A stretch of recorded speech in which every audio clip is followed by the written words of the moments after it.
Welcome to the CWC Podcast with your host, David Selby, Justin Reed, and Andy Horton. Okay, let's do it. Welcome to the CWC Podcast, the home for the latest news, rumors, and interviews around the sport of chuckwagon racing. I'm your host, David Selby, and these are my co-hosts, Justin Reed, Andy Horton, and Savannah Smith. How are you guys doing today? You doing all right? That's a tough question when you ask all three of you. Difficulties here. We're lagging there. Yeah, We're all muted. doing great, David, you're doing great. frozen. Fantastic. Yeah, David is frozen. He is. Just let it go, David. Let it go. I lost my internet. That is the most instant karma I think I have ever seen. His face, though.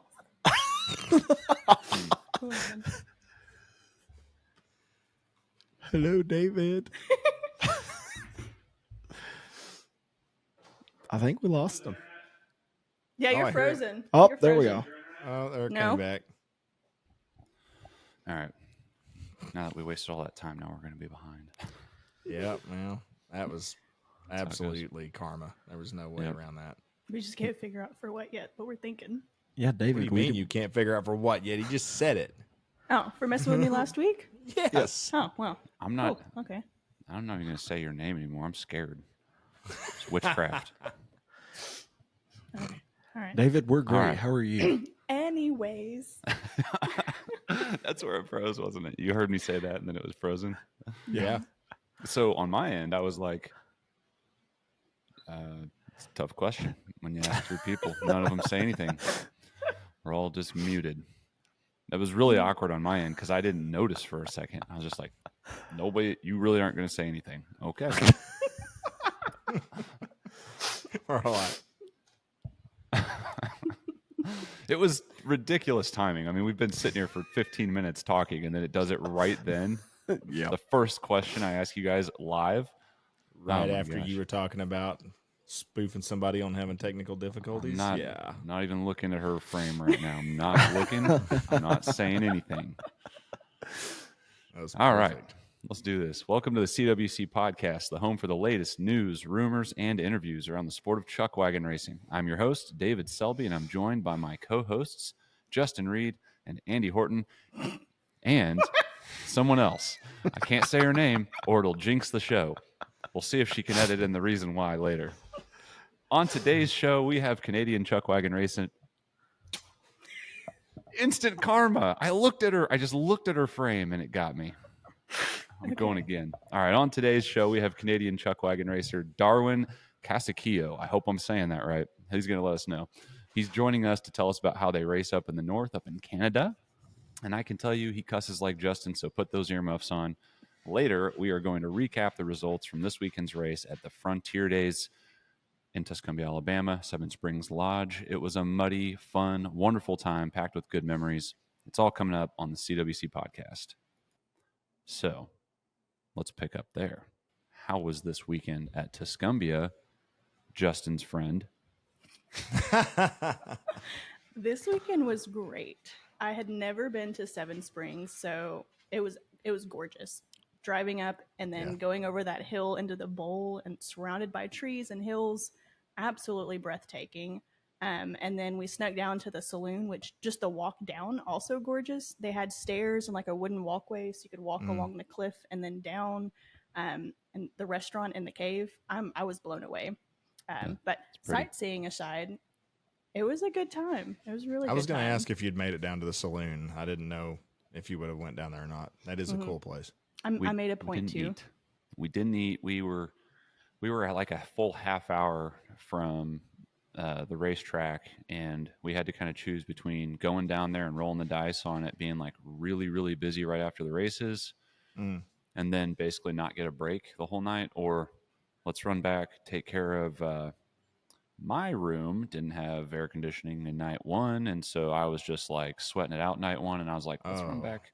Let's just run back and I can try to get this taken care of. And oh my gosh, like it's a long, not even fun story that I won't bore you with. But I mean, I went into 3 different rooms before I finally got into a room that there was a working air conditioner. That was kind of how things went for me this weekend on like anything that involved I guess like the service industry or like something I was paying for and hoping something would happen that was good. Just no. And then everything at the racetrack was pretty much awesome. I mean, we got down there, the weather had been like literally until we rolled in just about. They had rain 4 days and not like nice rain, like torrential downpour rain. And you could tell because the place is either you're up on top or you're down there and you're on a slope of sorts almost everywhere you go. And it was a muddy mess. And it didn't really rain anymore after that. I mean, maybe just like a little, like a sprinkle or something. But by the time we got to Saturday, it was pretty good. I mean, good racetrack. And then Sunday, it had hardened up quite a bit. And you know how Sunday is, not quite as busy. It was really good. Right. Justin, how was your experience with the new camper? It was great. It was great. We had a tough time getting in, just due to all the mud and everything. The truck was out of 4-wheel drive. Didn't have 4-wheel drive. Ooh. Ooh. Yeah. Dang. So, when we went to pull in, we were actually going around the circle drive and ended up getting stuck. Oh, and man. so Was they that brought after you saw me? yes. Oh, geez. Yes. So they got a tractor out there and they pulled us back to the road. And then he was like, hey, if you want to get in there, you're going to have to go all the way around again. So we went all the way around again and we got to pull in and we barely pulled in, got stuck again, had to get the tractor back. Then they pulled us further up. But the problem is that I wanted them to stop just slightly once they got us into this first spot. And it was level enough that I could have leveled the trailer out, no problem, right? No. So he kept going. And then when he stopped, he unhooked and everything and then took off. And we were on this incline like this. Oh, man. Yeah. And so I was like, well, now, like, we can't even move the truck because the truck's still stuck. It can't move forward or backward. So you can't even put wheel chocks underneath the trailer to level it.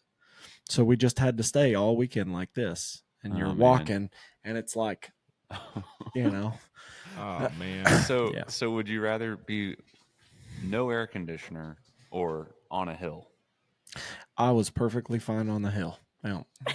Okay. Well, I was just wondering. I wasn't sure if you got as bad that as air me. conditioner was a blessing this weekend. Yeah. Man. Well, It was a quick answer. Yeah, absolutely. No doubt. Oh. Justin, did you see Danny Foster and Miss Faye ride the mechanical bull? I did not see Danny Foster do it. I did see Miss Faye do it. I did. Yeah. We've got video documented proof. Yeah. Oh, man. That's funny. No, what's really funny is, they had given us everybody a sheet when you first get in. They're like, hey, do you want a sheet of all the times of the events? And I was like, yeah, sure. So I took it. And then, so I was like, okay, Saturday, 1 o'clock, Sunday, 12 o'clock. That's what the sheet said. So Sunday morning, I get up, I'm walking the dog, and I talked to Keith. And I was like, yeah, the race can be at 12. He's like, no, the race is at 1. And I was like, okay, well, that's not what the sheet says, but okay. So then I go back and I talked to Jana, and she's like, yeah, we announced 1 because I asked Danny then. And I said, okay, well, then Danny was passing just as we were talking about it. And she goes, hey, Danny. And we waved him down and we went up there and we were like, yeah, this sheet that y'all gave out said 12. So do we need to switch it back to 12 or are we good at 1? And she was like, because I asked you yesterday, and he was like, I could be wrong. It could be at 12. Oh my gosh. So let's go ahead and do 12. Oh. And so then she was like, well, you need to go tell Keith. And so he went over there, and then he came back and he was like, we're going to do it at 1. Yeah. So that went over well. So what we had heard, and I don't remember who told us, but that Rhonda, his wife, came over and she was like, she told us the end of that story. Oh, yeah. She was like, Danny came over and Keith was like, it would make all the racers really happy if you'd go at noon. And he's like, we'll do 1. We'll do 1 o'clock. Yep. but I mean, that's taken out of context. I think he just genuinely wanted it to be easier for the spectators to get the whole show. And I really think he even said, man, I was really down in the dumps on Friday. He said, I went into the lodge office after all that rain and I just sat there and I just wanted to basically like cry. And he said, and then the sun came out and the weather got nice. And I could just see it all over his whole being. His heart opened up. He was back to his normal self. And and he was feeling like he was in the right place, even to the point that he rode the bull on Sunday. So he was happy at the end of the week. And I think he had mentioned something that I totally agree with. He said on a weekend like that, where you kind of have to overcome some obstacles and some adversity, that's where the stories come from. That's where you have a standout event that you'll remember forever, And I said, man, I've shot probably 400 weddings, and the days that there is a story to tell because something went wrong and you had to overcome some kind of obstacle, those are the ones that you got the story, that'll live forever. The story lives forever. So it wasn't perfect on the weather end. The mud was an obstacle, but Justin's got a story. We've all got stories. And I thought it was a great weekend. I just wish Andy would have been there. Yeah. we miss Andy. It was only 9 hours for us. It would have been at least that long. It probably would have been at least that long for Andy. Because you're... it's about that. Yeah, it's about that. I've been there. Yeah. Yeah. Well, all right. Well, let's move on here. So make sure you get over, subscribe to the Chuckwagon channel at chuckwagonchannel.com. It's $11 a month or $99 a year discount. So don't forget, get over there, subscribe. We've got the Great Wagon Race. We've got races coming out. We've got all kinds of stuff getting on there. We're working on a show right now with Baker Spain people called Building Spain. There's a lot going on. You do not want to miss out on the Chuckwagon channel this year. This is the time to get in. We've got content coming out. We just got races from Cowcutter up on there, and we're rolling at this point. So if you tune in the last couple weeks, you already know about the newest segment of our show, which is Precipitating Profanity with Justin Reed. Justin, is there anything that we need to know off the top of your head before we send people into another race? Yeah, I mean, so this week we might have some severe weather tomorrow, possibly. That's not a high probability, but it is there. And then throughout the week, there will be some occasional thunderstorms. But good news, Saturday and Sunday, looks like it's going to be pretty sunny. Mid-70s during the day, low 50s to mid-50s at night. So should be a good race. Man, that sounds nice. We as the Chuckwagon channel, we won't be there. We won't be there this weekend. But we do want to send our love and our support to everybody. Turns out I'm actually leaving town because we had an open weekend. I'm leaving town. I'm taking Miranda, just Miranda and I, which is like a crazy thing to say because we've got 2 kiddos, and we're due for our 3rd one at the start of July. We're rolling down to Destin, Florida area, and we're just like finding the cheapest route that we can down there to get a couple of days, just us, before we have this 3rd child, and never leave them ever again. So it's something we're excited, like really excited. We're getting up early tomorrow morning, and we're recording on Monday, but we're getting up early tomorrow morning and drop the kids with Mimi and Papa, and let's hope that everybody stays alive while we're gone. So I think we need to get Darwin in here. So quick intro on this guy before we admit him to the chat. Darwin, I can't wait to see if this is how you say it, but Kasokeo is a professional chuckwagon racer in Canada. Their season goes from June to August, and they do things a little differently. I've gotten to chat with him a couple of times on the phone. I think we're all excited to pick his brain. Let's get him in here. The Eagles are the best team for Super Bowl. I'm with Saquon. Hello. All right, there he is. Hey. Hello. Hi. What's going on, Darwin? So we're just sitting here watching the horses. All right. Sounds Yeah. like sounds like I've added you on Snapchat, and I see you're always out there working on the ranch. How many head of horses do you have out there? I got 16 out there right now. I kind of trimmed down from last year.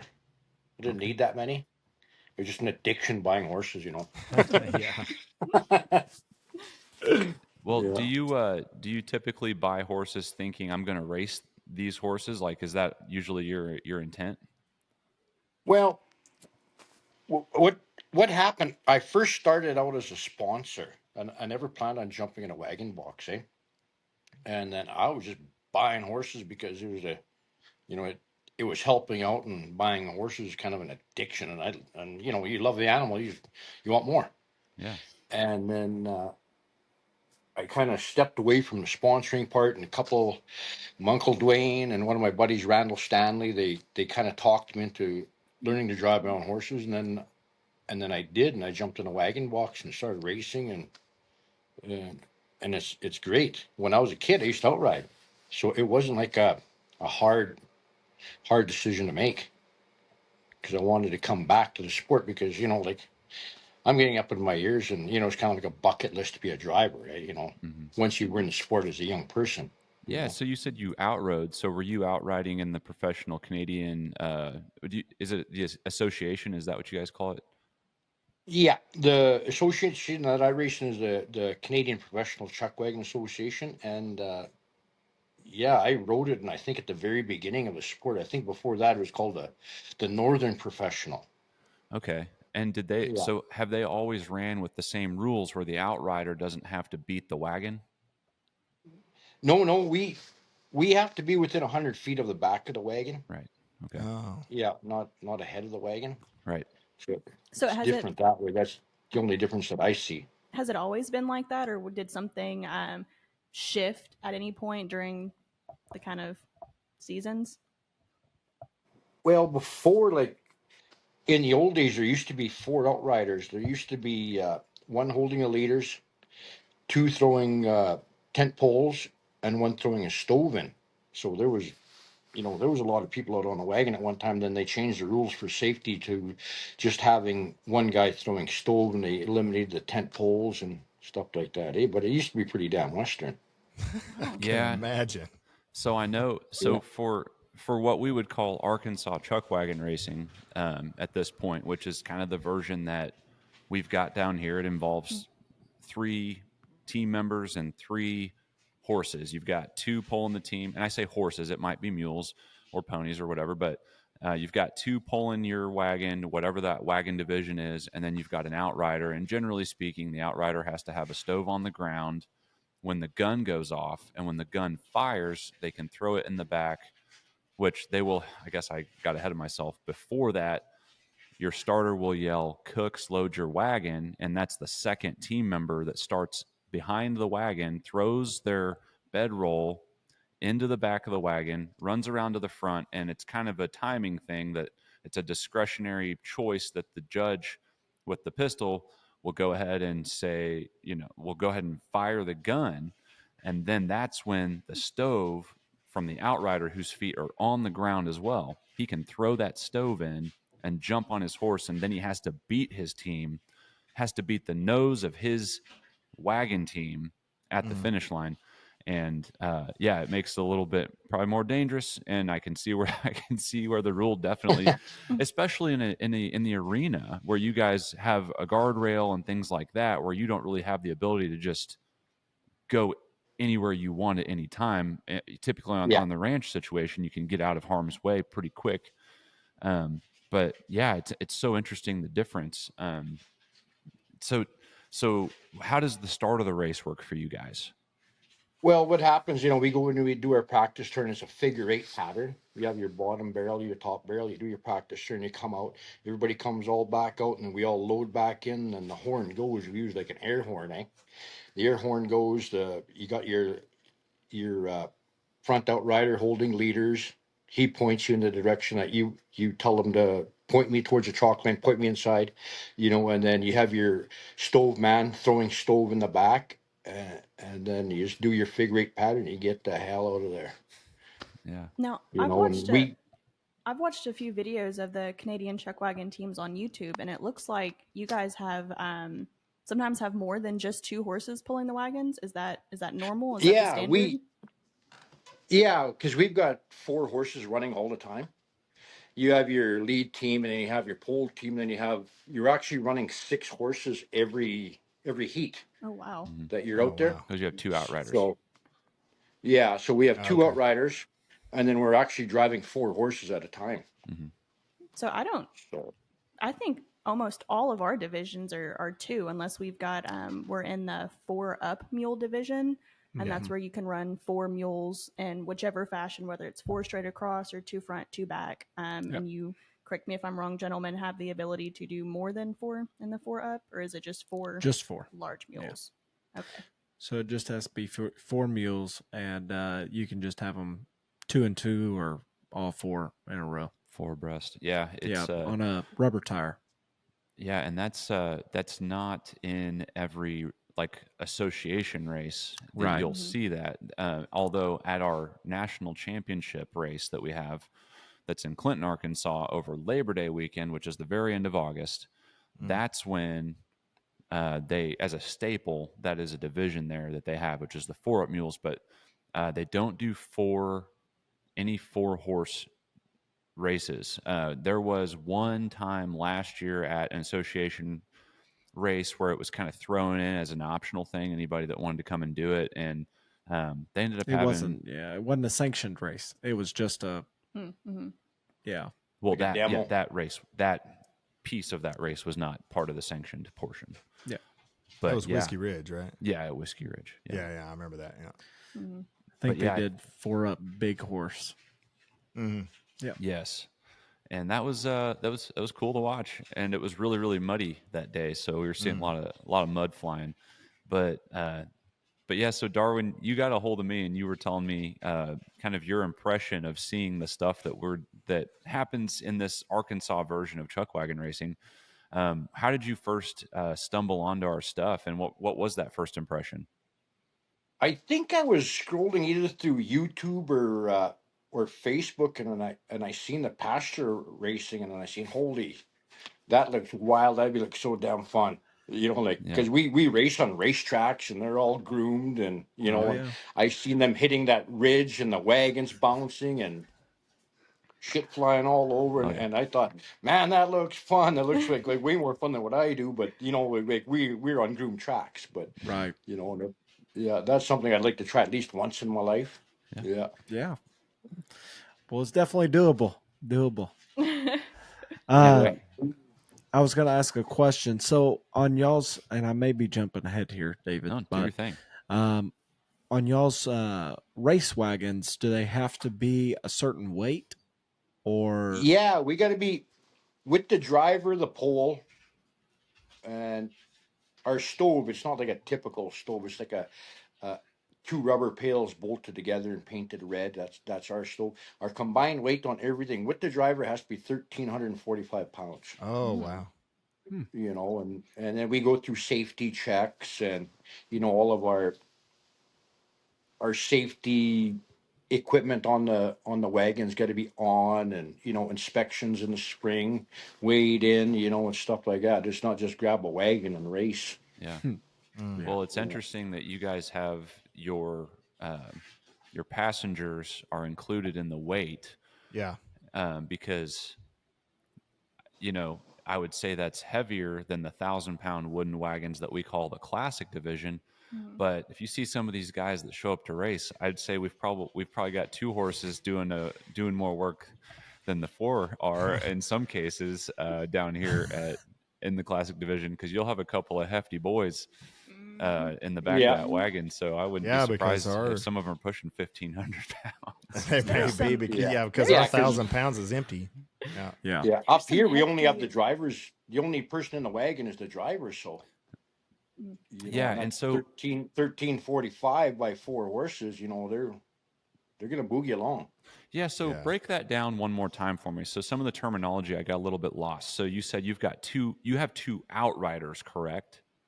Yeah, you got one holding your leaders, and then you got one in the back throwing the stove. And so holding them at the line, like keeping them together before it starts, or what do you mean by holding the leaders? Well, when we come into the barrels on just before the race, just before they're about to blow the horn, we come in and we got the one guy up in the front, and he will grab your horses and stop them, and you're coming and you're reefing on all four horses all the time. And then he'll ask you which way to point, and you tell him, go to the left, go to the right, or point me towards the chalk line, or stuff like that. And he's the guy holding him. So you get a little bit of break, you adjust your lines, and then the guy in the back, he takes the stove out of the stove rack, puts it on the ground. So when the horn goes, he's got to put it back in the basket. The guy holding the leaders lets go, and he takes off. Okay. Okay. So okay. that's how our outriders work. And then they got to follow along and be within 100 feet of the wagon when we cross the finish line. Otherwise, they get a penalty. Yeah. It's so much safer than what we do. But Well, see, our holders are not team members. They're just people that are helping at the line. So yeah. Well, and we always, so we fire a pistol, and so when they circle that barrel, I mean, that's all part of the race. So the pistol fires, stove goes in, outrider. We only have one outrider. He has to mount, and he has to circle the same barrel. And in most cases, you're always turning left. You take a left around the barrel, and then you're off to the race. And it's just interesting to see how it's kind of different. And I know that things. I remember hearing that the Canadian version had changed at some point to make it safer, so the outriders are further behind, and that's a really fascinating thing, because I feel like one of the most tense and exciting points in the race, at least for the Arkansas version, is when that outrider is trying to catch right at the end. And the other thing is, I don't know if this is the same in Canadian version, but if that stove comes out, or if he doesn't get that stove in, sometimes that pistol will fire and those horses will jump and go. He can gather the stove and jump on his horse and then run around the track and try to get it to the team into the wagon. Yeah. And so, we'd call that passing the stove at that point. And that's perfectly legal as long as it happens before the finish line and that the outrider still finishes ahead. But that stove has to be in the wagon. And so you see some crazy stuff happen when it's all at the starting line. That's where all this stuff happens. I have been at a race before. This was a big mule division where the cook and the bedroll fell out of the wagon going up the hill, and they said if he gets in, he gets in, and he tried to catch his own wagon coming back down the hill on the other side. He did not get it done, but they said had he done it and it had been successful, they would have counted that as a qualified run. So they don't care as long as everything that's supposed to be in the wagon is in the wagon and the outrider is in front of the wagon when it comes across the finish line. That's all they care about. Yeah. Yeah. So That Darwin, sounds crazy. we're gonna try to get you. Of course, if you ever get down here, we're gonna try to get you into a race. So, what kind of questions do you have about Arkansas Chuckwagon Racing that we can answer, just so you're ready when you come down later this year? Wink, wink. Well, what I think about is like the type of pattern, a left or a right, or and the whole. When I was watching, the whole idea of just running wild and crazy across a pasture is like, damn, that sounds fun. And you got to be sober when you're doing it. It's not a hard rule. I know some that are definitely not. No. No, we we're But all, up here, like, all amateurs. yeah, we all have so many rules and regulations up here, and we go through drug testing and everything, and Yeah. and there's fines for stuff like that, and and Oh, wow. yeah, she's pretty regulated. Yeah, to be professional, that makes sense. Yeah. So I noticed you had said that your season goes from like June to August, right? Yeah. And so it's kind of a short season, all things considered. So what does your season entail? Well, for example, our schedule this year, we run. I think we start out in Cold Lake, Alberta. Then from Cold Lake, we go to the Saskatoon area. We come back to Onion Lake, Alberta. Then we run. I think we're going to run about 8 days in my home reserve where I'm from. And then after that, that's during the Calgary Stampede. And then from there, we take off to Batoche. Saskatchewan, Beardy's not too far away from Kelvington, Saskatchewan. Then we come back to my home reserve pound maker, and then we run up to Frog Lake, Alberta, and then we go to the Lloydminster Finals about the 20th of August. Okay. And And after that, our season's over. But she's pretty packed. Like about May 10th, I don't come home till the end of August. so I'd will like to you? come home. Sorry, go ahead. Yeah, I like to come home once in a while, but some days, with the scheduling and depending on where we are, you're basically stuck on the road. Yeah. So will you be racing at any given day of the week, or is it typically on the weekend? Typically on the weekends, there are a lot of 3-day shows. Sometimes we start on Thursdays, sometimes we start on Wednesdays as if it's a 5-day show, eh? But that ain't too often. It's usually at 3 and 4-day shows. And will you race each of those days? Yes, we race every day. Okay. There'll be, 6 heats a day, 3 to 4 per heat, And then do you? Is it points based going through the whole season? Yeah. Yeah. Depending on how you finished on the night, how many points you get, and it goes against the total season. The only time that we won't have any point shows is the mid-season break when we were back in Poundmaker racing the 8 days in there, right? Because that's kind of like a specialized show because there's no point shows during the Calgary Stampede because you got the world pros racing over there and you have some Canadian professionals running over there. So you can't run point shows when they're racing because Right. it's against them, eh? So Yeah. So, So- and those are like the top Go ahead. racers in the world. Go ahead. So how long does a typical heat last? 5/8 mile is going to be 1:15, maybe a little bit less. You Yeah. know, Okay. yeah. Half mile is going to be over a minute. 1 minute to 1:07, somewhere's in there. Yeah. Okay. And so you were kind of talking about how the points work and stuff. So at an individual race, let's say you win the weekend, is that the best time of the 3 days or whatever that may be? Would you win the weekend and get something for that? Yeah, you'd get if you won like day money. I don't know how much day money is. I'm going to take a guess at maybe $1,500 per day if you were to get the top time of the day. Then if you go and win the show and you get into the dash for cash, depends on the places. You might be racing for $10,000, $15,000 on the weekend, like a bonus on top. And then that money is divided up to 3 ways. So if it's it's a $10,000 pot, it's going to be like 5,000, 3,000, 2,000, something like that, divided amongst the top wagons, eh? Mm-hmm. That is Yeah. insane. We just get really Yeah. pretty buckles and sometimes some extra stuff, but we're Oh, much yeah. smaller of an association. Yeah. There's buckles given out every weekend for your show winners. Mm-hmm. Yeah. Yeah. Yeah, it's interesting because so I guess it makes me think of like shedding light more on some of the ways things work down here. But I'm still curious. So you mentioned the association that you're in. So what are the different levels of Canadian chuckwagon racing? So you said there's the world. Yeah. Is that the highest professional tier? Is that the world league? What's Yeah, that in called? the World Pros, that's the main association of Alberta, and and they've got like like big sponsorship dollars and stuff like that, and then we're kind of like the lower level, like the second level of chuckwagon racing, like where there's only two main associations of chuckwagon racing in thoroughbreds in Canada. Eh? They have pony wagons. They basically do the same thing. There's multiple associations like with that. Okay. And So then when the you say go ahead. pony racings, what's different about that? Is it the size of the wagon? Are they running buckboards maybe or smaller? Well, they're running a smaller horse with a smaller wagon, and they have to be measured into a certain height.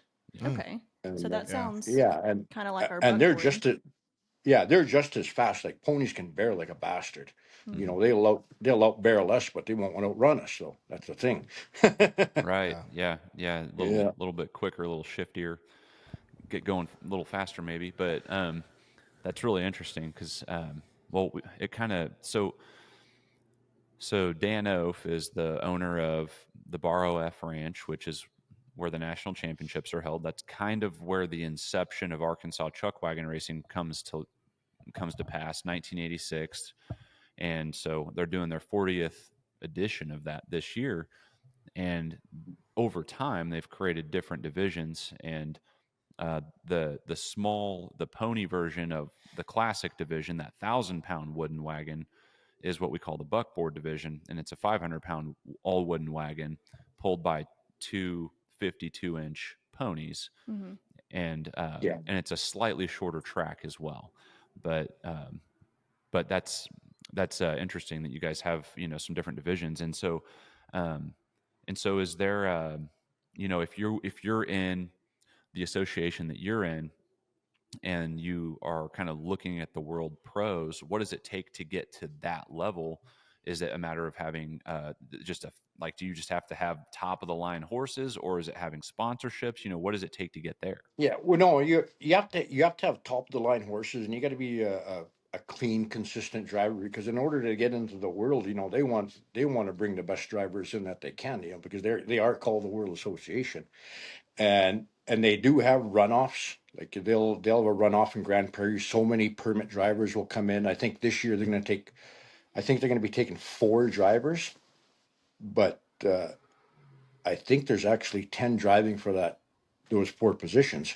So the top 4 out of Grand Prairie, and I think after that Bonneville, like there's 3 shows. They kind of knock off a couple until they get their final 4, and then they keep those 4, and the other ones have the option of coming back and racing the CPCA, and then they'll do it again next year. Next year they might take 2 wagons. You never know. It depends on how many people retire out of the world and stuff, because they run probably 40 wagons every night. Wow. That's So- interesting. That's crazy. I have I just lost it. Oh my gosh. Justin's a Go weatherman. ahead. He's a meteorologist of sorts, and I think one question Justin probably should have is, what's the weather like up there?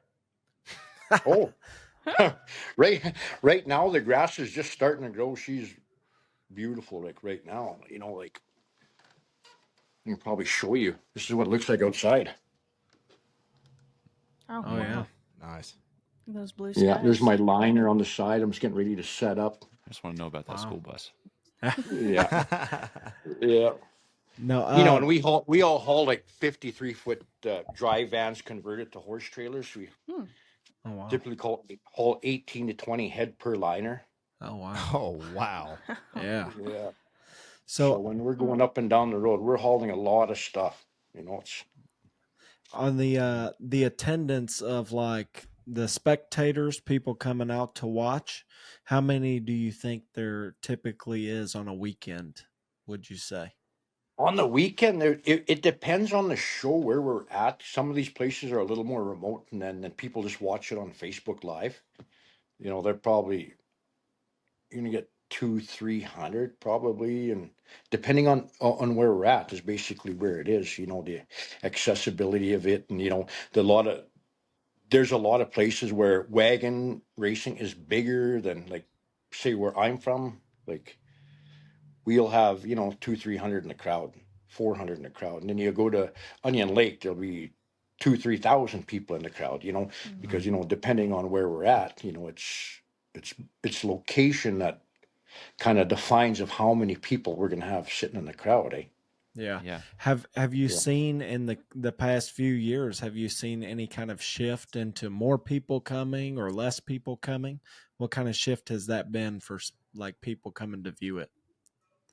I think it stayed pretty steady, but there might be a little bit of a decline. Like I don't know what.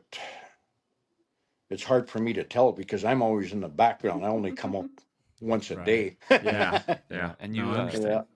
when we were Yeah. on the phone earlier, you had said you were kind of mentioning how you get your horses, and that it's essentially saving these horses' lives to be able to go and buy them and race them. So talk about that a little bit. Where do you source your horses from, and why is it, like you said, kind of saving their lives? Yeah.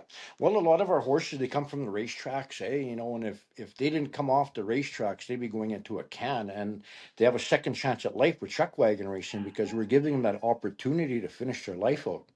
A lot of these horses, when they're done, a lot of them go sit in the pasture till they're finally gone because you have that respect for them. You give them, they give our life to us. So it's our responsibility to keep them until they're done, right? Mm-hmm. That's the cultural aspect of it. We're saving them. If it wasn't for chuckwagon racing, all these horses would be in a dog food can in some other country. Mhm. Yeah. People don't look at it that way. People think it's a very harsh sport, but people don't realize the amount of love that's Mm-hmm. given. Yeah. Mm-hmm. Yeah. How, so I'll go ahead and pose that question. So, because we, obviously same thing down here as far as the criticism of, racing livestock and putting them through, something that, if people may perceive it as brutal to make them race or whatever, um, but I think that, like you said, there's a ton of love and care that these are animal athletes. So when somebody kind of says like, "Hey, why do you do this to your horses?" How do you respond to that? Uh, I haven't really been asked that question a couple of times, and I just tell them the same thing. I said, I take better care of these horses than I take care of myself. I start out my season at about 190, 200 pounds. At the end of the season last year, I was 176 pounds because I'm with these horses 16, 18 hours a day. I sleep in my RV, like right beside them. I can tell exactly what happens every night. I wake up with them. I put them to bed. I check on them. I feed them all the time. They're uh, they're more than just horses. They're your family. People don't realize those are my kids out there. I call them my boys because I'm there to take care of them and they're to take care of me. I Mm-hmm. go out there. Those horses show me love every day. Every day that I go out there.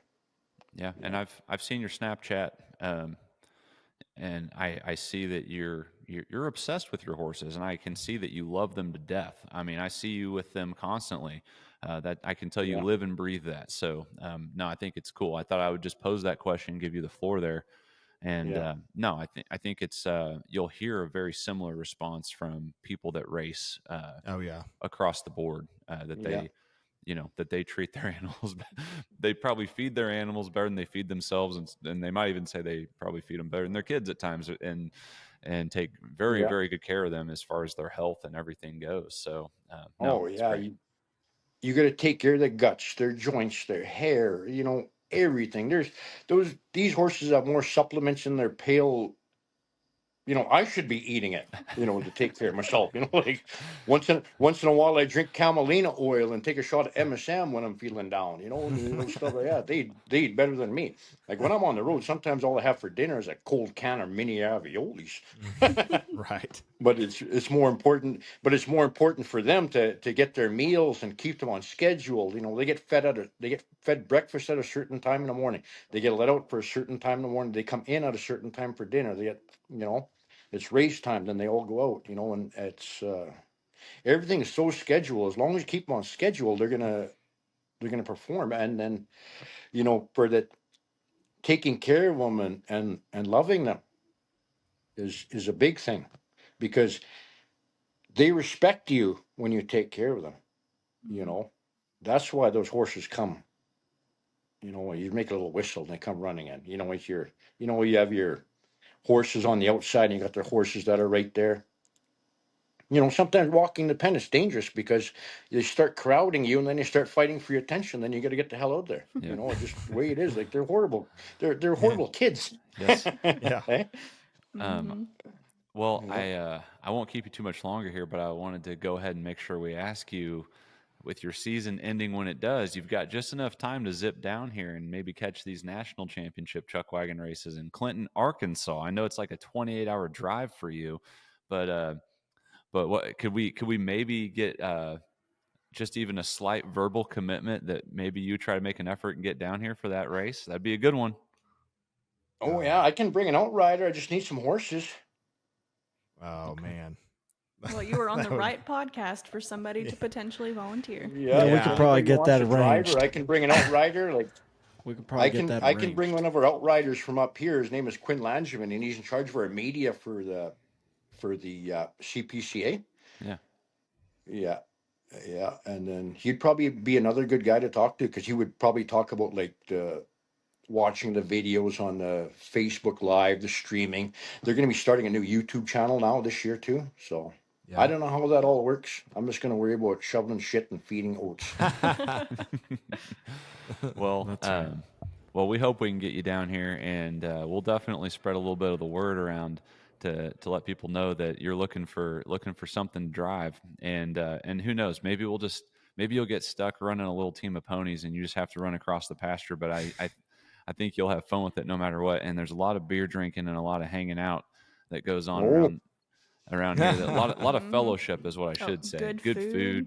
It's Oh. awesome. Yeah, no, that sounds good. I imagine me and a couple of the guys could come down. Well, we would Yeah. love to have you, and Oh, if you that would be do, cool. get And ready. I think I 'cause- could do it in about 24 hours. Yeah, Oh, shave There that you top go. four off. yeah. You are a Chuckwagon racer. You probably have a heavy foot when you're driving too, huh? Yeah, when I travel, I don't sleep. I'm just going to make it there. Yeah. Well, Oh wow.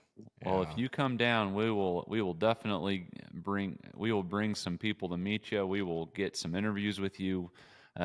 We'll be shooting for our third season of the Great Wagon Race, the show that we do at the national championships, and we'll definitely make you a part of what's going on down here. And we would love to have you. So, guys, if you don't have any more questions, I'm going to let. Oh, Darwin, how do you say your last name?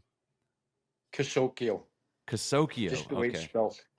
Yeah, just the way it's spelled. K-A-S-O-K-E-O, Kasokeo. Okay. It's simple. that thing gets mispronounced all the time. Yeah, it makes sense. I mean, now that you said that, I definitely read it wrong. I said Kasokeo. Kasokeo, though. Oh, I mean, yeah, I've heard that a lot too. Yeah. Well, at least Well, it's not a I surprise. was called Kozlowski one time because the guy just couldn't get it all together.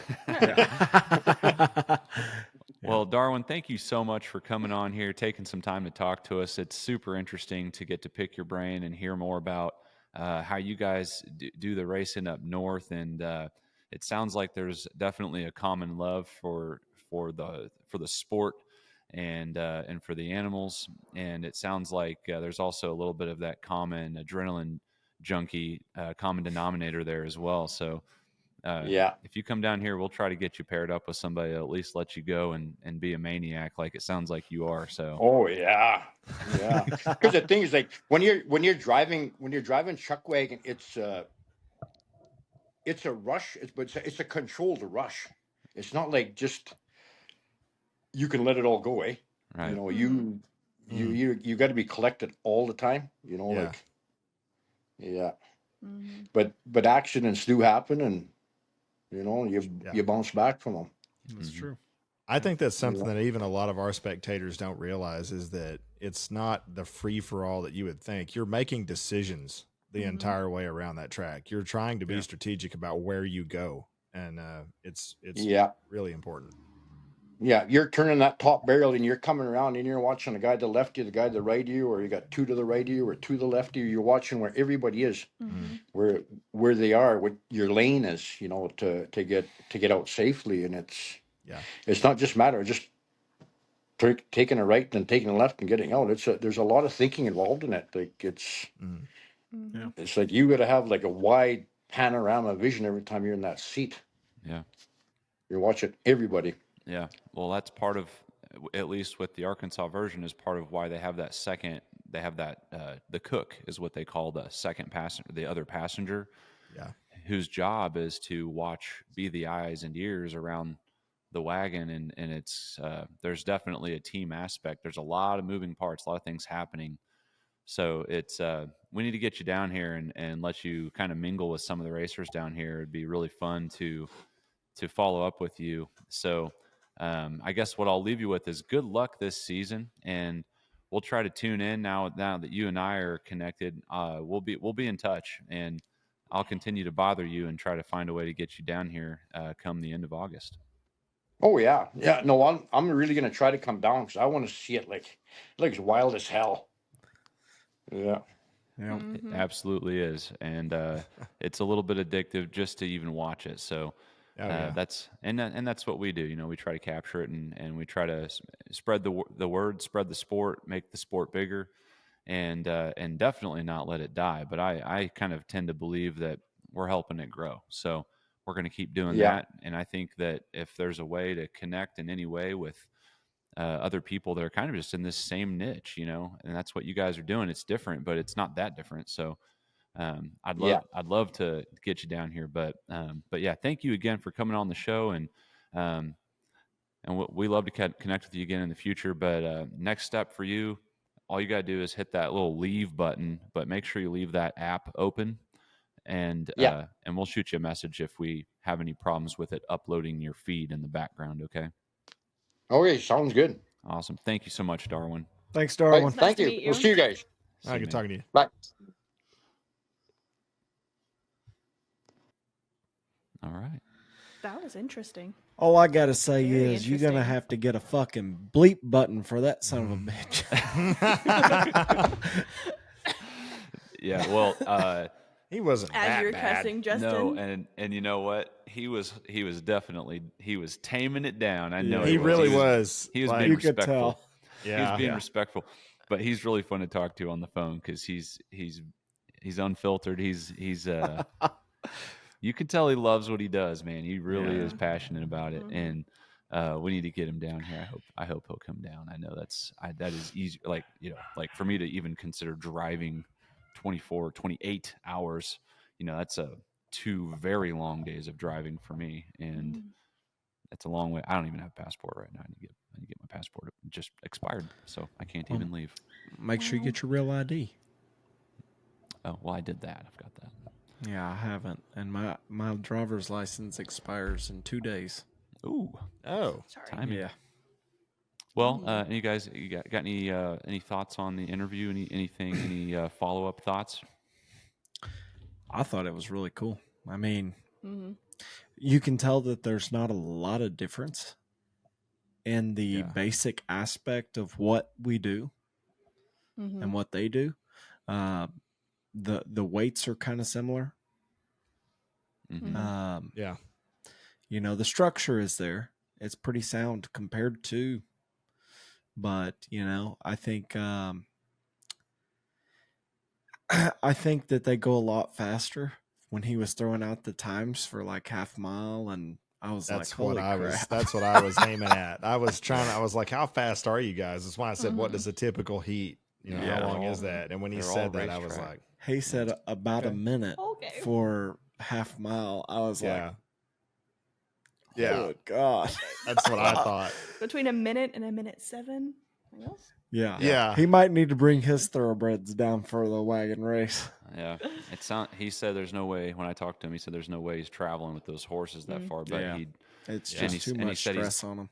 well, and he said it's just too dangerous because we don't have a groomed track. You know, I mean, groomed for being a ranch, but like Right. not for being a true racetrack. And And there's so- no telling how much money he spent on those horses. So right, yeah, Especially after the detailed nutrient information we got. yeah. Man. absolutely, yeah. Man. He's the real deal, man. He's living that dream. He's living that life, and it's really fascinating. But all right, well, before we get out of here, let's go ahead and recap the results from this past weekend when we were down there at the Frontier Days, Tuscumbia, Alabama.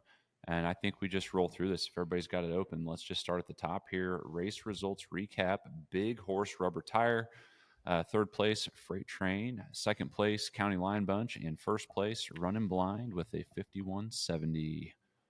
And actually, their runoff time was a little bit under that. It was 48.5, I believe. Yeah, 'Cause they had almost that forgot. runoff Yes. between Running Blind and County Line Bunch. Yeah, it was cool to see that runoff. Was there a runoff in the Classic? Or, no, it was just No. Okay, Yeah. no, it was just Big Horse. Yeah, that was cool. You just don't see the runoffs happen very often, and Not actually, the association. yeah, it's so infrequent that you know, there has to be a little bit of like troubleshooting when it happens because because of how many people race in so many divisions, you kind of have to think strategically on your feet. I know that you guys were all out there in the field going over it to kind of figure out like what's the best time to run. And I guess it landed, as like, I mean, pretty directly after that. They ran one division? Yeah, so they did it in think so. between 46-inch mule and 46-inch pony. Mm-hmm. Yeah, so they turned it around and got it done, which I was actually really glad to see that. And you could just tell, I was seeing Kyle Fuller out there, and he was like, yeah, let's go. Yeah. Yep, that was pretty fun to see. All right, take it away, Savannah, on 46 All mules. right, so we got 46 mules. First place, Ain't Scared. Second place, Where's Robbie? And third place, Trump Train number 1. Justin. Oh, am I next? Okay, I got you. Nice I try, got I'm you. gonna I got you. All right, so 46-inch ponies, third place, Diamond KC. Second place, Outlaws. And first place, Hell's Bells. Yeah, congratulations, Hell's Bells. Andy. Oh, you get that's one. Hell's Bells Hot Flash, just by the way. Ooh, Hot Flash. That is, the Hot Flash, and they were getting heated. Okay. Okay. I'll just leave that there. Okay. All right. Okay. 52-inch ponies. Third place, Full Throttle. And second place, Fast Cattle. And first place, Outlaws. Man. So the Outlaws are 52-inch. making a show in there. Yeah, they are. Mm-hmm. Yeah, and they're really going after it. 52-inch mules. Third place, Trump Train, number 1. Second place, BS Racing. And first place, Bad and Bougie, with a time of 54:20. All right, in buckboard, we've got Full Throttle Loca. Coming in at first place, and second place was Freight Train. Mm-hmm. Train. Jana got right out there and was cooking. She picked right back up where she was last year. I think she's. We need to catch up with her again soon, but it looks like she's ready to go. And it's worth mentioning. I don't think there's anything to hold back here, but Brad House was not racing with Full House race team this weekend because he had an accident in a collision with a much bigger truck. I think was coming his way in his own.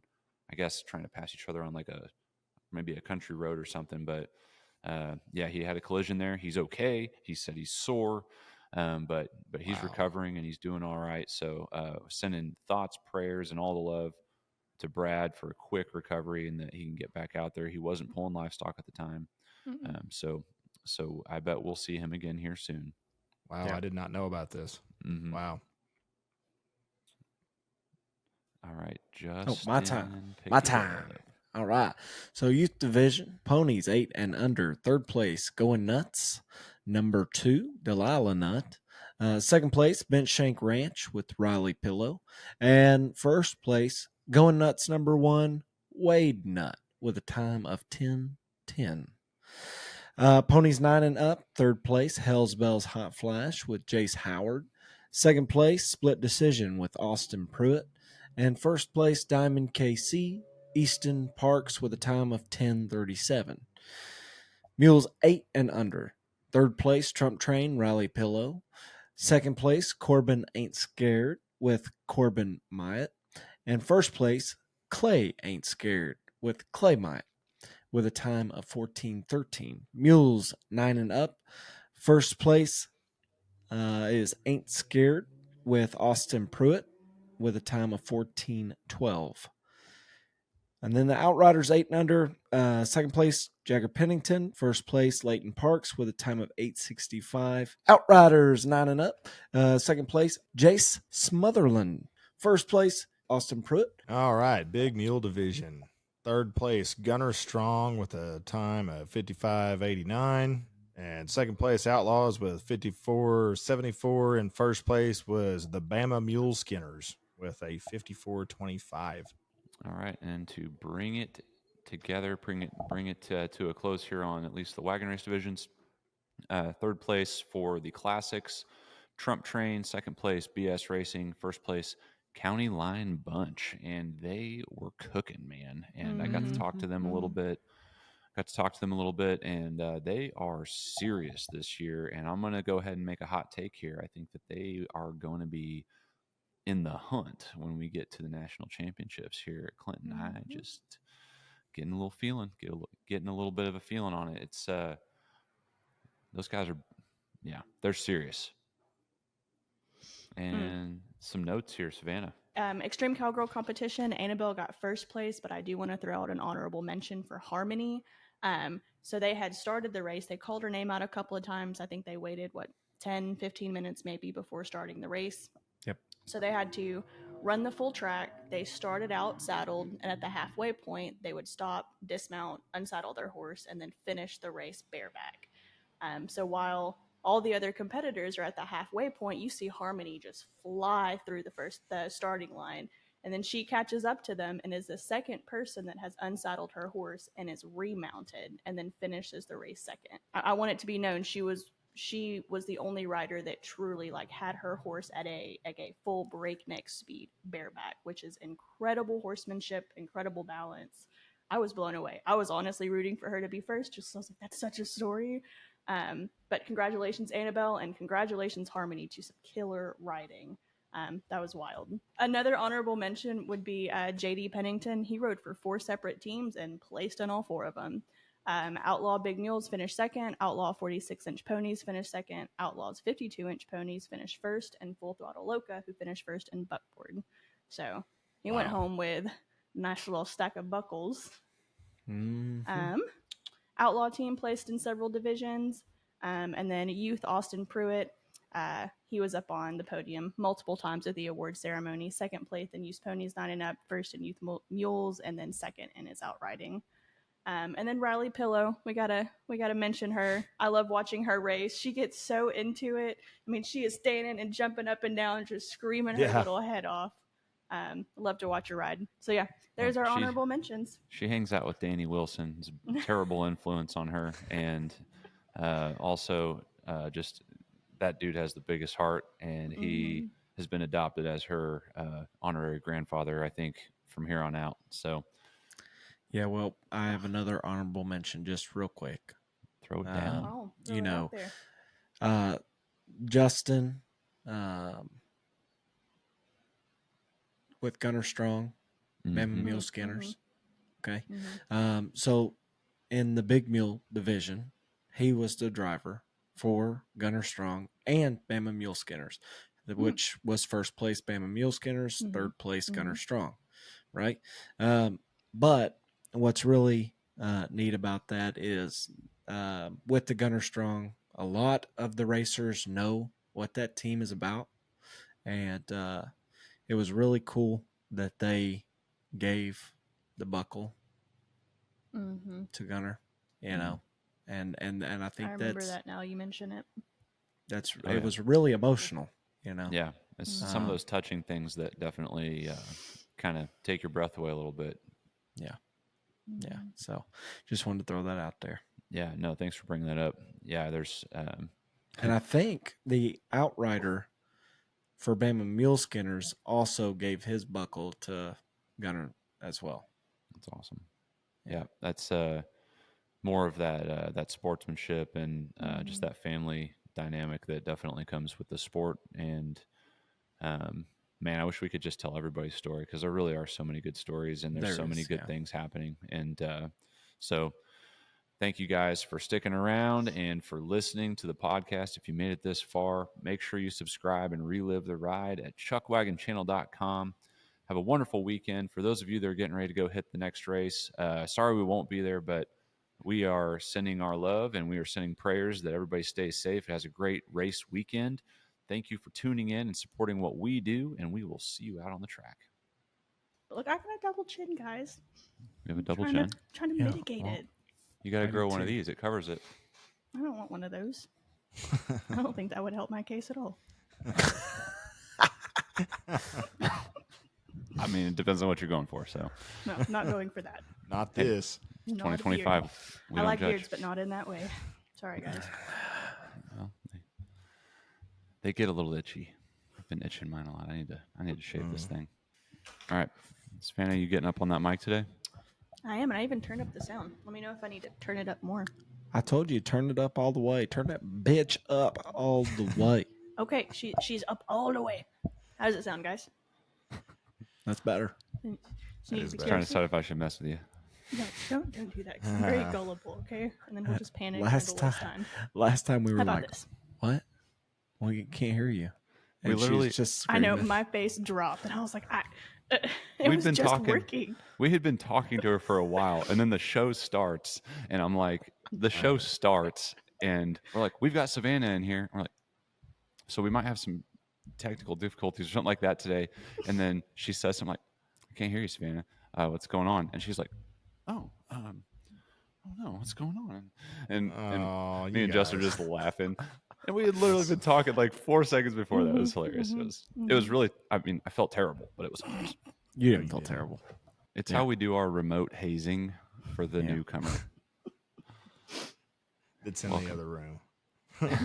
Careful, I'm the one that edits this. You guys don't see it till after it's live. All right, we'll let you have that one.